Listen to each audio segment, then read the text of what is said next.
Elena, a great nurse, was harassed and unfairly kicked out of her hospital. During her time away, she kept evidence and her dignity. But a serious medical mistake left the hospital in ruins, forcing them to beg for her return.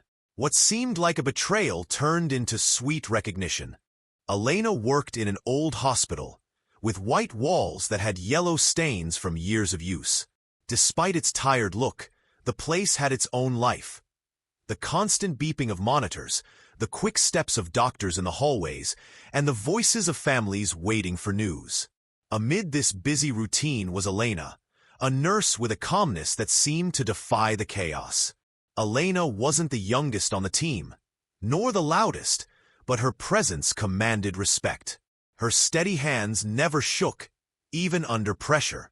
She could meet the gaze of a patient on the edge of fear and give them confidence with just a look. Her soft, calm voice could comfort children crying over needles and adults hiding their vulnerability. She had the ability to make medical care feel human, and that made her special. Over the years, Elena had earned the love of the patients. Many remembered her more than the doctors, because she was the one who spent long hours by their bedsides, adjusting IVs, listening to stories, and making sure each person felt treated as a person, not just a number. It was this sincere care that began to bother some of her colleagues. They didn't like that patients trusted a nurse more than the hospital's higher-ups. During team meetings, when doctors rushed through cases, Elena sometimes dared to point out mistakes or suggest a different path. She didn't do it arrogantly or to humiliate, but because she knew someone's life could depend on the smallest detail. However, her suggestions, though correct, made those who felt untouchable uncomfortable. For them, it was disrespectful for a nurse to correct them. This quiet but firm attitude placed her in an awkward position. The hospital wasn't perfect.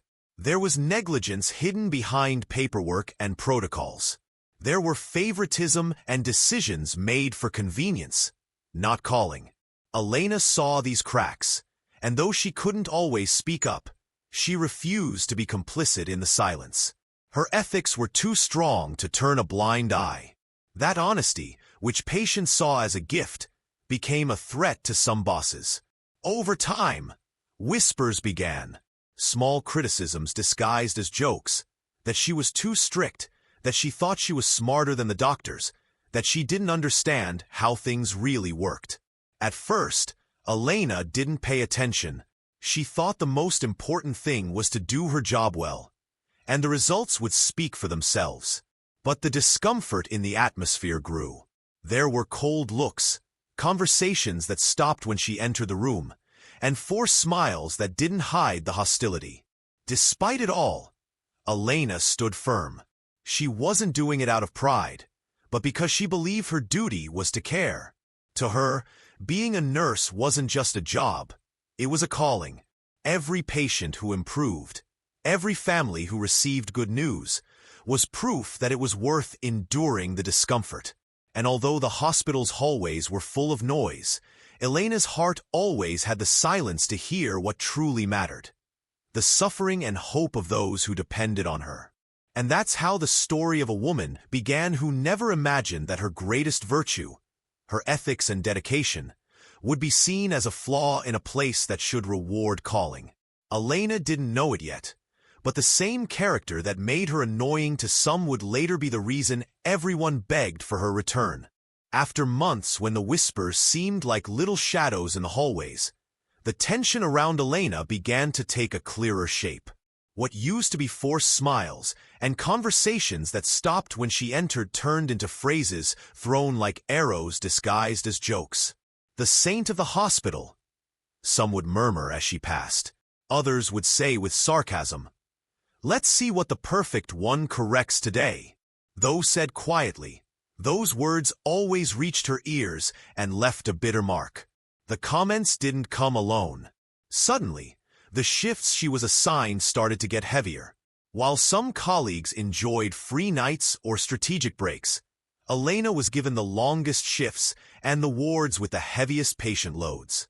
It seemed like a coincidence, but it happened so often that it was impossible not to see it as a plan. She worked exhausted, with barely any sleep, and still performed her duties with precision. Her hands stayed steady, though inside, the fatigue began to seep in like a silent cold.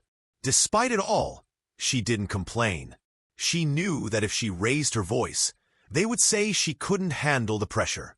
And inside, Elena kept repeating that doing her job well was her best defense. But that strength began to be seen as a challenge. The more she resisted, the more they tried to push her to the limit.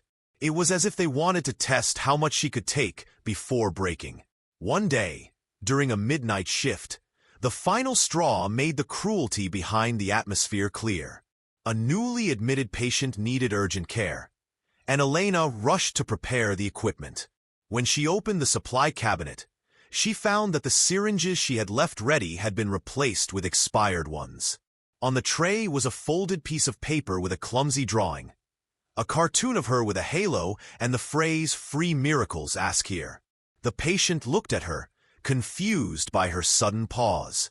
Elena, swallowing the discomfort, hid the paper and quickly searched for supplies elsewhere. She did her job without a mistake, but the invisible wound remained open. It wasn't just a cruel joke. It was an attempt to humiliate her in front of those who trusted her. The worst part was seeing, as she left the room, how two colleagues tried to hold back their laughter from a distance. They didn't need to say anything. Their gesture explained everything. That night, when she returned home, the physical exhaustion mixed with an emotional weight that was harder to bear. The shifts continued the same. Every day seemed like they invented a new way to push her. They changed her schedule last minute, hid important information in meetings, and even refused to answer her when she asked for help during emergencies. They did it with calculated coldness, as if they had turned her into an uncomfortable target, someone they wanted to erase little by little. And yet, within this gray scenario, Elena found a spark that kept her strong: the patients. They, without knowing what was happening behind the scenes, kept thanking her for her humane care. An elderly woman gave her a handmade drawing of flowers, saying that thanks to her, she felt cared for like by a daughter. A boy who had been bedridden for weeks refused to leave the hospital without giving her a hug. These simple gestures were like fresh air in the fog. Elena knew she was being cornered, but she also knew that her calling wasn't as fragile as they thought. Each attempt to ridicule her, instead of destroying her, reminded her why she had chosen this path. Not for the colleagues or the bosses, but for the lives she touched with her steady hands and calm voice. Thus, the harassment grew like a dense cloud, covering every corner of her days. But even though the fog clouded her surroundings, it couldn't extinguish the inner light that guided Elena. She kept resisting, even though she didn't know that the worst was yet to come. That pressure, growing stronger by the day, would eventually force her out unfairly. Elena had learned to endure cruel jokes, endless shifts, and silent contempt. But what she didn't imagine was that all this hostile environment wasn't just disorder. It was the preparation for something more calculated. Little by little, the attacks stopped being heavy jokes and became a cold, systematic plan. The harassment that used to hide in whispers and laughter transformed into documents and decisions that had the appearance of formality. The first sign came when she received a written warning. The paper, signed by a supervisor, accused her of lapses in medication administration during a recent case. Elena read it with disbelief. She clearly remembered that shift, the dose she administered, the timing, even the face of the patient she cared for. She had done everything correctly. It was impossible there were any mistakes. She checked the digital record and was shocked to see a missing line, as if someone had erased her note. It was a harsh blow. Not only were they harassing her with words, now they were tampering with her professional record. She tried to defend herself. She spoke with the supervisor, explained the situation, and showed other records. But his response was cold. "These are system observations. If you're sure of your innocence, write your statement. The phrase sounded more like a closing than an opening. It was the first time Elena felt the ground beneath her feet begin to shake. In the following days, more warnings came. One for delays in report submissions, another for uncooperative behavior with the medical team. They all had something in common. They were based on altered or incomplete situations. It was as if they had decided to build a case against her, step by step. The most painful part wasn't reading these lies, but seeing colleagues she had worked with for years sign the reports as witnesses. People who had once laughed with her during breaks or asked for her help during stressful times were now putting their names down as if confirming she was guilty. Elena felt trapped in an invisible web. If she protested, they accused her of being defensive. If she stayed quiet, they took it as acceptance. She knew each sign sheet was building a wall around her, one she wouldn't be able to break through. And so it went. One morning, she was called to the Human Resources office. The room was lit by a flickering fluorescent light, making everything feel even more uncomfortable. In front of her sat 3 people. The head of HR, a doctor she barely knew, and the supervisor who had signed her first warning. The speech was brief, rehearsed, almost mechanical. "We have reviewed your performance in recent months. There are repeated concerns about your conduct and performance that we cannot ignore. Unfortunately, we must ask you to submit your voluntary resignation." The word voluntary fell like a mockery. They weren't giving her a choice. Elena listened to the administrative chatter, the empty phrases about maintaining a good work environment, and she knew she was facing a betrayal disguised as procedure. She looked at each of them in silence, searching their faces for a trace of humanity. She found none. They were masks of indifference. That day, she left the hospital with a small box holding her belongings, a couple of pens, a notebook with notes, and a drawing of flowers given to her by a patient. The hallway she had walked down so many times with steady steps now felt alien, as if each wall were pushing her out. Some colleagues avoided her gaze. Others pretended to be busy. Only one young nurse, newly arrived, dared to give her a quick hug before stepping away, fearful of being seen. Elena didn't cry. The pain was so deep that it didn't come out in tears, but in a dense silence that stayed with her until the door. As she crossed it, she felt like she was losing not just a job, but a part of herself. The hospital had been her second home, the place where she had given years of vocation and effort. Being expelled in this way wasn't just a job loss, it was a stab to her trust. But what hurt most wasn't the dismissal itself, but the way it happened. The cowardly signatures, the tampered files, the looks that chose to remain silent. Elena understood that the betrayal didn't just come from the bosses who wanted her out, but also from the colleagues who, out of fear or convenience, chose to turn their backs on her. She stepped into the cold air of the street with a broken heart, but without completely breaking. Though the wound burned, there was a spark inside her that refused to go out. That spark, still small, would be the seed of what was to come. If you're enjoying the story, hit the notification bell so you don't miss any updates, and give this video a like so more people can discover Elena's story. Your support is essential for us to keep bringing you more incredible content. Now, let's continue. The first days after leaving the hospital were the hardest. The noise of the city, the passing cars, the voices of the neighbors, everything felt distant, like she was underwater. Elena couldn't stop thinking about what had happened. The memories of the past few weeks tormented her. The betrayals, the fake smiles, the manipulations. It was all a dense cloud that wouldn't let her breathe. At first, she tried to fill the emptiness with things she used to do. Reading, listening to music, distracting herself. But no matter how hard she tried to escape the pain, it always came back. The nights were especially long. She would wake up in the middle of the night, her sleep interrupted, and the memories would come like relentless waves. How could she have been so naive? How did she not see the signs that they were pushing her out? One afternoon, while walking through the park, she saw a group of children playing soccer.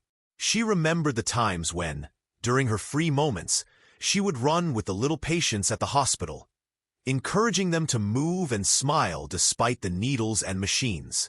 Those children had given her strength, and now the sight of them, so free and happy, made her feel a sharp pang in her heart. The hospital, with all its pain and frustration, felt so distant now, but the wound was still open. It was then that the voice inside her, which had been silent for months, began to speak loudly. Elena couldn't stay idle. She couldn't let those who had betrayed her get away with it. While she had lost something important, what she hadn't lost was her ability to fight. It was that same fight that had made her the nurse she was. She knew that, although they had taken her place at the hospital, she still had something much greater inside her: the truth and the will to seek justice. She decided to start gathering everything that had happened. Every email, every text message, every paper signed by those who had cornered her. She began collecting proof of how they had manipulated her record, how they had used her name to cover their own mistakes. At first, she didn't do it out of revenge, but because she knew she couldn't let her life story be written with lies. She had to be her own narrator. She started writing in a small notebook. First, she simply noted the dates. Then, the circumstances. A simple Thursday, March 12th, sanction for not submitting report on time. Cause, report wasn't presented when it had actually been submitted on Tuesday the 10th. Then an additional phrase: report submitted with IT department system error. Cause unknown. As the days went by, the notebook filled with details, names, times, situations that seemed unimportant at first, but together they started to form a clear pattern: manipulation. Elena also began recording conversations with some colleagues and supervisors. She used her mobile phone to record every conversation in which she felt she was being deceived or manipulated. She knew that, at some point, these recordings would become valuable evidence. She didn't do it out of hatred, but for justice. She wanted those who had betrayed her, those who had forced her out, to know that she wasn't going to disappear in silence. Her revenge would be quiet, meticulous, and above all, just. The days passed, filled with reflections, small temporary jobs to stay occupied, and the continuous notes in her notebook. She no longer saw her life as a series of failures, but as a battlefield where the first step toward victory was preparation. For weeks, she focused on one thing: documenting everything that had happened. For her, each page she wrote was like a piece of a much larger puzzle. She knew that, sooner or later, all that pain and sacrifice would become her most powerful tool. And she wasn't alone. Throughout her career, Elena had made valuable friendships, and although most had distanced themselves out of fear or indifference, there were a few who still believed in her. Some, even though they couldn't do much to help openly, passed her information. Others simply listened to her without judging.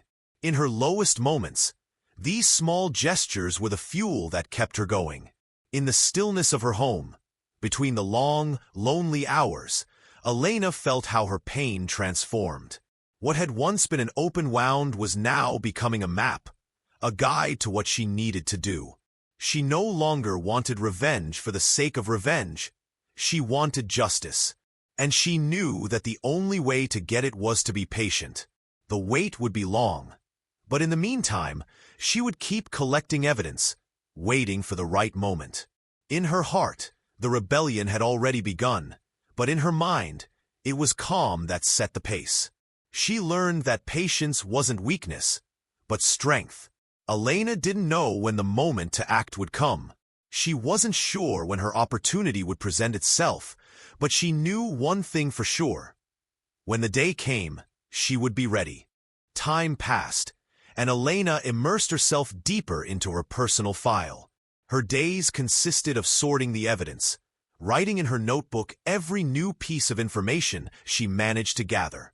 she felt a strange calm, as if everything she had lived through until now was preparing her for something much bigger. It wasn't just revenge she sought. Elena wanted the entire corrupt system at the hospital to collapse, and she knew she could achieve that if she maintained her patience and had the right information. It was on a June afternoon when the hospital was rocked by news no one had expected. The ICU, a critical area of vital importance, was on the brink of collapse. A chain of errors, seemingly simple but deadly, had caused the death of a young patient who had been admitted for a minor procedure. It was the kind of error that happens when too many hands are involved and no one takes responsibility. A mistake here, poor communication there, and the system collapsed. The patient didn't receive the correct medication at the right time, and when the doctors tried to fix the mistake, it was already too late. That mistake not only left a broken life, but also a deep wound in the hospital's credibility. The news started to spread quickly, first through the hallways, then outside the hospital, until it became a media scandal. The medical director, a man whose arrogance was as big as his incompetence, tried to divert attention by blaming the nurse in charge of that shift, a couple of technicians, and of course Elena, even though she no longer worked there. What he didn't know was that the leak of information hadn't been accidental. Among the doctors who kept silent about the system's failures, there were a few who, without saying it openly, had begun to leak the truth.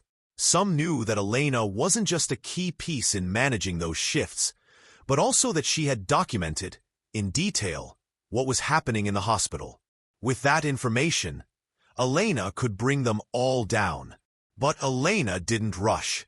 Although the situation was desperate, she knew the worst was still to come for those responsible. Her moment to act hadn't fully arrived. As the hospital struggled to contain the crisis, with doctors and nurses looking for someone to blame, Elena began to receive indirect calls. She knew they weren't calling her to offer an apology, much less compensation. The strategy was much clearer. The hospital wanted her back, not because they needed her, but because her absence was leaving more gaps than ever.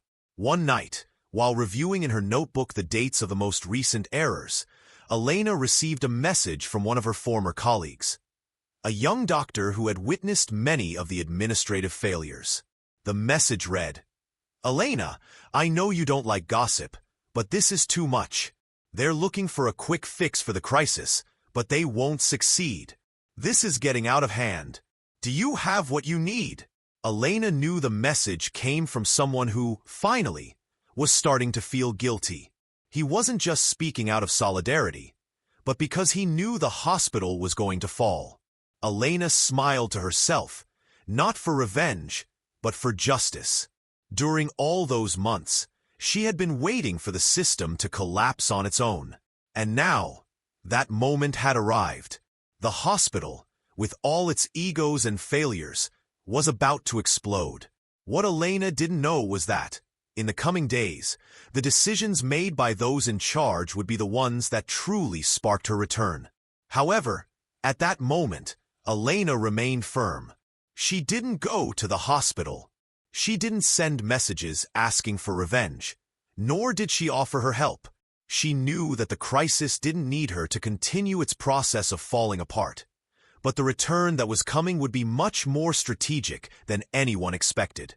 As the chaos grew, the pressure mounted on the hospital's executives. Each one of them, looking out for their own benefit, started pointing fingers at the others, while the medical director became increasingly cornered.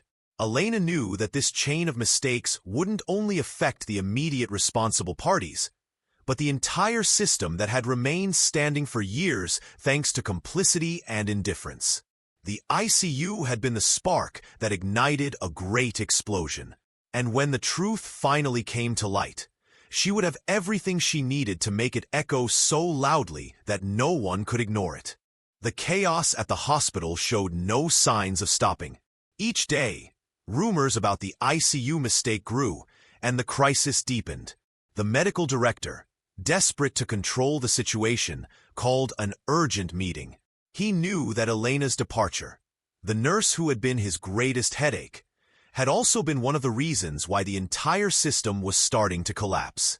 The lack of her experience during the toughest shifts was evident. No matter how hard they tried to cover it up, their own mistakes couldn't be ignored. It was during one of those frantic nights that Elena received the first call. She was sitting at her small work desk, going over the records when the phone rang. The number on the screen was unknown, but something inside her told her it was important. When she answered, she heard the trembling voice of an old colleague, a doctor who had been one of her supporters during her time at the hospital. "Elena, it's Andres. We need your help. We can't keep going without you. What happened in the ICU is overwhelming us. The hospital is about to collapse. Please, we need you back." Elena listened in silence, not interrupting him. The desperation in Andres' voice was clear, but what truly caught her attention were the words, "We need you back." No one, not even those responsible for her dismissal, had dared to ask her to return until that moment. Finally, she understood that the hospital wasn't just asking for help. They were acknowledging that her absence had left an irreplaceable void. "I can't just come back, Andres. You know what happened. It wasn't just a dismissal, it was a betrayal," Elena replied calmly but firmly. Andres' response came quickly. "I know, and I'm sorry, but things are out of control. We need you here to fix everything. You can't let this hospital collapse like this. We don't want you to come back as just a part of the system. We understand.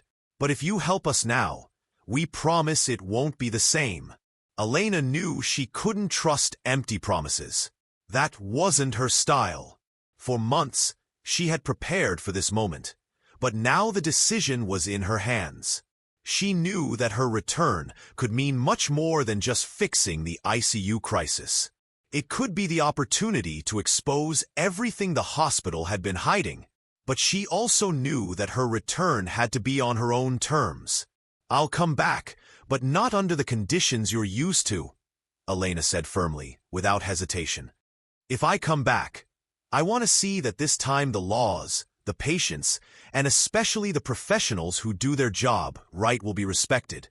If my conditions aren't accepted, you won't see me for even a second in that hospital."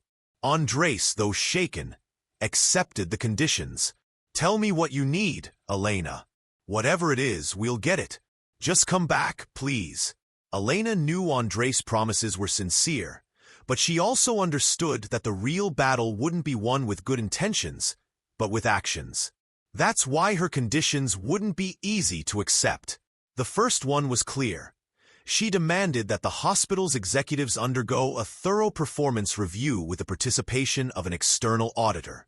She no longer wanted to be part of a system where the guilty never faced consequences. The second, equally important, was that changes be implemented in the work structure of doctors and nurses to prevent the abuses and negligence she had witnessed so many times. No one would be treated as just another cog in the machine. Elena wasn't seeking revenge, nor did she want to bring anyone down just for the sake of it. What she asked for was justice. A justice that didn't just punish those directly responsible, but would serve as the foundation for transforming the system that allowed such abuses. The next day, another message arrived, this time from the medical director, who, although clearly reluctant, accepted all of Elena's conditions. In fact, he acknowledged that her return was essential if they wanted to save the hospital's reputation. In that moment, Elena realized that they weren't just asking her back out of necessity. The hospital was on the brink of moral collapse. Elena took a deep breath. She wasn't going back to be the savior of a broken system. She was going back to be the voice that would be heard, the one that wouldn't allow lies to remain the norm. What she was doing wasn't for revenge. It was for justice, and she knew that her conditions, though tough, were necessary for the entire hospital to restart from its roots. Elena didn't want applause or empty recognition. She only wanted real change. It wasn't about returning to the hospital for her career or the money. It was about making sure that the same mistakes wouldn't be repeated ever again. About ensuring the hospital stopped being a place where egos and personal ambitions crushed human life. With everything prepared and the terms clear, Elena finally agreed to return. She knew her moment had come. Her return wouldn't be the restoration of a lost job. It would be the beginning of a new chapter, where she would take the reins of what was once a space where her ethics were tested. Now, it would be her chance to return dignity, not only to the patients but to everyone who, like her, had been ignored and marginalized. Elena's first day back at the hospital was like a breath of fresh air for those who truly needed her. The hallways, once tense and filled with whispers, now buzzed with a different energy. Elena entered her space with the same calm demeanor she'd always had, but this time there was something more. A newfound confidence, born from the certainty that she was taking control of her own destiny. Not just as a nurse, but as the voice of justice the hospital so desperately needed. From the very first minute, her presence was felt. The ICU, once the epicenter of the error, was now under her watchful eye. The medical director, though clearly uncomfortable, had kept his promises. The hospital's practices were audited, and the reports revealed not only the obvious failures, but also the severe negligence that had been hidden for years. Everything was laid bare, and the truth was finally being heard by all. Elena didn't rush to directly confront those responsible. She knew her return didn't need to be an immediate confrontation. Her power came from the control she had over the information and, more importantly, over her own dignity. When she spoke in medical committee meetings, her voice wasn't just an intervention. It was an act of firmness that made even the most egotistical start to question themselves. While others tried to cover up their mistakes and save their jobs, Elena spoke clearly, with facts in hand. The reports she had gathered during her time away were no longer just evidence. They were a declaration of what needed to change. The first days were like a game of chess, where each move of Elena's was carefully calculated. She requested changes to procedures, more supervision, and the implementation of a continuous auditing system to prevent the mistakes from being repeated. What seemed like constant criticism from her was, in reality, a way to restore order to a broken system. She became the central piece, the one who not only attended to the patients, but also to the problems no one else wanted to solve. But what truly changed things was an unexpected event: the revelation of internal reports regarding the handling of the ICU crisis. During a meeting with the hospital's board, Elena presented the documentation she had kept for months, with dates, names, and key decisions that led to the patient's death. What had once seemed like an accident was now clearly a case of systemic negligence. The board members, some of whom had been indirect accomplices, began to look at each other, knowing they could no longer keep hiding the truth. It was at that moment that Elena spoke, and her voice, normally calm, resonated with strength. What happened in the ICU wasn't an isolated mistake. It was the result of years of corrupt practices, of egos that took precedence over patient well-being. I'm not here for revenge. I'm here to make sure this never happens again. If we don't do it now, the hospital will collapse completely. And we can't let any more lives be lost because of our incompetence. Elena wasn't seeking revenge, but her words were clear. She was the only one who knew how to fix the system from within. Her vengeance wasn't about punishment. It was about making the hospital realize that they couldn't keep functioning without her. The truth had been spoken aloud, and there was no space left for denial. As the weeks passed, Elena began to see how things were starting to change. The hospital, which had once cast her out, now saw her as the savior. The bosses who had once ignored her began approaching her with a respect they hadn't had before. The same colleagues who had betrayed her now watched her with a mix of admiration and remorse. With her organizational skills and knowledge, Elena had made the ICU a safer place. The shifts that had once been chaotic transformed into organized work periods. The patient care system improved significantly, and most importantly, transparency began to be the norm. Though the hospital recognized her value, Elena didn't need their recognition to feel fulfilled. She knew that her return had been an act of justice, not just for her, but for everyone who had been ignored within the system. Her revenge, if it could even be called that, was being indispensable without having to ask for a place in the system. From that moment on, Elena became a key figure, not just for her skills, but for her ability to transform what was broken into something functional. The hospital, despite the egos still trying to maintain control, now depended on her leadership. Elena was no longer in the shadows. Her light shone brightly, guiding everyone toward a path where ethics and truth were the only things that mattered. And though the wounds of the past would never be completely erased, she knew she had achieved what many thought impossible, making herself indispensable without begging for a place in the system. She was no longer just a nurse. She was the backbone of the hospital. If this story touched your heart, tell us in the comments which part moved you the most. Don't forget to subscribe, turn on the bell, and give a like so you won't miss more stories like this one. See you next time!